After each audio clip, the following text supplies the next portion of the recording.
Olá pessoal, vamos resolver mais um exercício em linguagem ladder, usando o PLC Fiddle, ok? Bom, olha só, eu tenho aqui um exercício que diz o seguinte: um sistema de reservatório deve ser controlado usando um CLP. O sistema é composto de uma válvula de entrada P, duas bombas M1 e M2, um alarme AL e 4 sensores de nível A, B, C e D. Desenvolva um programa em linguagem ladder e permita o controle do sistema de acordo com as seguintes condições de funcionamento. E aí temos de A a F condições, 6 condições, tá? Que são: se o nível for A, então fecha-se a válvula P. Se o nível for igual ou inferior a B, então abre-se a válvula P. Acima de B, M1 e M2 bombeiam. Abaixo de B, apenas M1. Abaixo de C, a gente liga um alarme e apenas D, aí todas as bombas devem estar desconectadas. Tá? Vamos dar uma olhada como é que esse sistema foi organizado. Temos aqui a válvula P, os sensores A, B, C e D, o alarme e as bombas. Ok? Vamos ver como é que a gente pode implementar isso usando o PLC Fiddle. Então eu vou colocar aqui as nossas variáveis, que são P, né, o alarme. Nós temos o motor A e o motor B e os sensores A, B, C e D, ok?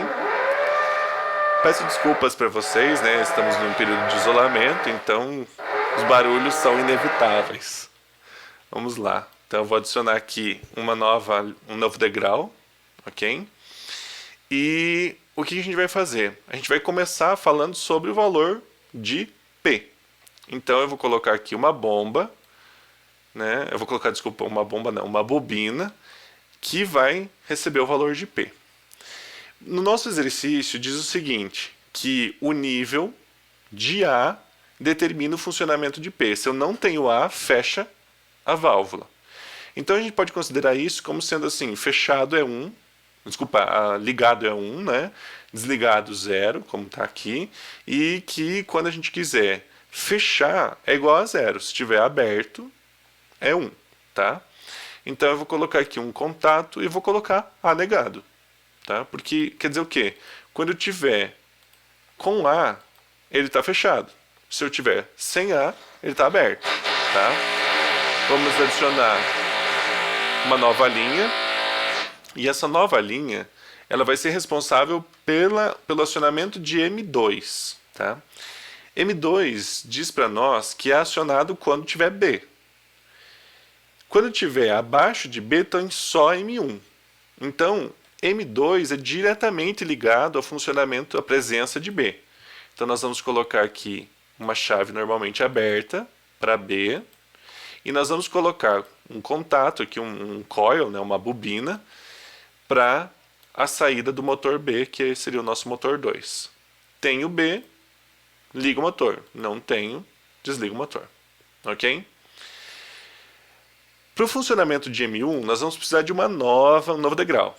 Tá? E aqui nós vamos puxar, então, diretamente a bobina, colocar MA, e a gente vai pensar o seguinte: eu tenho MA ligado quando eu não tenho B, tá? E tenho todos os níveis abaixo. A gente viu que nós estamos usando a ideia de que, para chegar a A, todos os valores abaixo têm que estar conectados. Por quê? Porque o nosso sensor é um sensor de reservatório. Então nós temos o nível da água, né? E quando nós estamos aqui no nível A água já passou por todos os sensores abaixo dele. Então A está ativo, então A, B, C e D estão ativos. B é quem está ativo e A não está, então B, C e D estão ligados, estão ativos. Então, quando a gente chega e diz que B não está mais ligado, isso quer dizer que C e D estão conectados, né, ou só D. Mas nunca a gente vai ter B ligado e não ter os demais, ok? Então, nesse caso aqui, ó, quando a gente quiser acionar MA, né, que é abaixo do nível B, nós vamos ter que lembrar que a gente vai precisar que nós tenhamos C e tenhamos D. Tá? Talvez gere uma dúvida isso aqui, que é a seguinte: bom, estamos com B, tá? Estamos com B aqui, ligou os dois motores. Desliguei B, apenas o motor 1 está conectado. Desliguei C.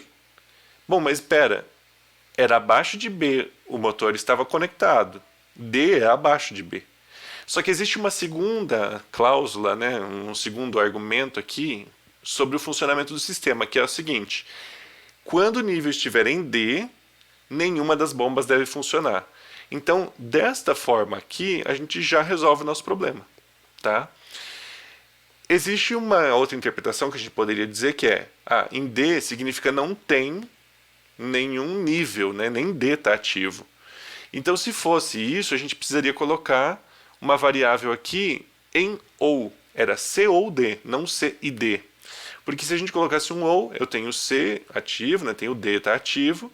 E se eu não tenho nenhum, não liga, tá? Por fim, a última coisa que ele diz é o seguinte: abaixo de C soa o alarme. Então, nós adicionamos aqui uma linha e vamos colocar a bobina que é o alarme. Opa, fugiu da linha. Aqui a bobina que é o alarme. Ok? O alarme ele tem que ser acionado abaixo de C. Tá? Então, significaria tem D. Ok? Então, eu vou puxar aqui e vou colocar D. Só que tem um porém, né? Se nós colocarmos só D e eu ativar, por exemplo, C, abaixo de C é quem deveria ligar o alarme, mas aqui continua ligado. O que a gente pode fazer para que isso se corrija? Eu coloco um sistema que nos permita indicar que todas as demais não estão conectadas. E aí eu digo, bom, eu tenho D, mas eu não tenho C, então eu tenho que colocar aqui, né, que eu não tenho C, não tenho B e nem tenho o valor de A. Então eu preciso obrigatoriamente colocar as negações, porque a gente já sabe que para chegar a A todos têm que estar conectados, né? Vamos ver se funcionou o nosso sistema, tá? Então eu vou acionando os sensores enquanto eu vou ler as nossas regras. Ó, se o nível for A, então fecha-se a válvula. Então nível A. Nível A, fecha-se a válvula. Então P está fechado. Ok? Se o nível for igual ou inferior a B, abre-se a válvula. Então, tiramos o valor A, então B é o igual, abre-se a válvula P.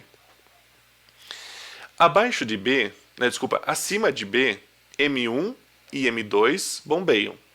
Acima de B significa tenho B e posso ou não ter A. Né? Então, ó, tenho A ou não tenho A não influencia no funcionamento dos motores das bombas.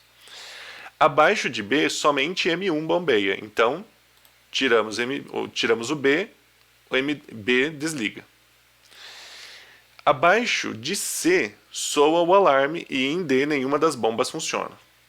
Então, abaixo de C, liga o alarme e em D apenas, né, o alarme fica ligado, todas as bombas ficam desligadas.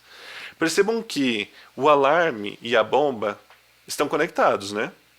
Aqui a gente poderia inclusive simplificar o nosso circuito, né? Que é, enquanto eu tenho o motor A ligado, eu tenho a bomba, eu tenho o alarme desligado. Quando eu tenho o motor A ligado, desligado, eu tenho o alarme ligado. Né? Eu vou fazer um teste aqui só para que a gente veja, tá? Então eu vou adicionar uma linha aqui e eu vou colocar, né, eu vou precisar tirar o alarme daqui, senão vai dar um tremendo rolo. Então eu vou colocar como se fosse um alarme 2, tá? Eu vou fazer só para a gente analisar aqui, um alarme B. E eu vou colocar aqui, ó, então, a variável de entrada, negada, né? Que é o motor B e uma bobina de saída, que é o alarme B. Então, ó, perceba, os dois alarmes estão conectados, né? Ó, puxo para cima, o alarme B continua ligado.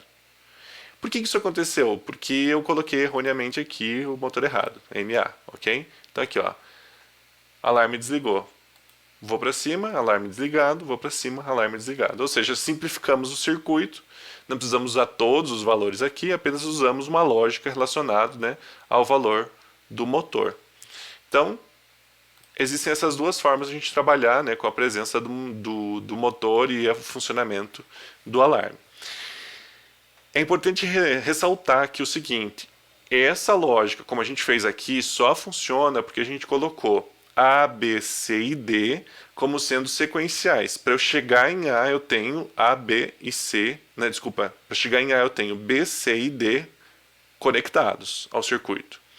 Se nós usássemos um sensor que é estou em A, isso significa que eu tenho A, B negado, C negado, D negado, isso muda completamente a forma de interpretar o problema, ok?